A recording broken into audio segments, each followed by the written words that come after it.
il fatto che appunto i soldati bisogna trattarli meglio, devono mangiare meglio.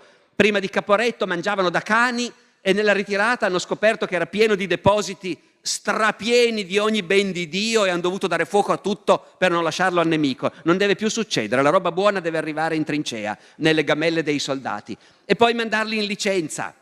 Prima li mandavano il meno possibile, perché Cadorna era convinto che il soldato che va in licenza arriva nel paese gli dicono questa guerra, quando è che la finite? Basta, facciamo la rivoluzione.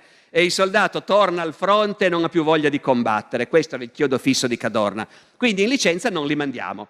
Adesso invece li mandano molto di più in licenza. E il riposo deve essere vero riposo, non ginnastica, fatica, esercitazioni, il riposo. Ci sono degli scritti dei generali di quest'epoca che dicono no, quando si mandano gli uomini a riposo deve essere riposo davvero, ci deve essere un paese, un fiume, un'osteria, delle donne,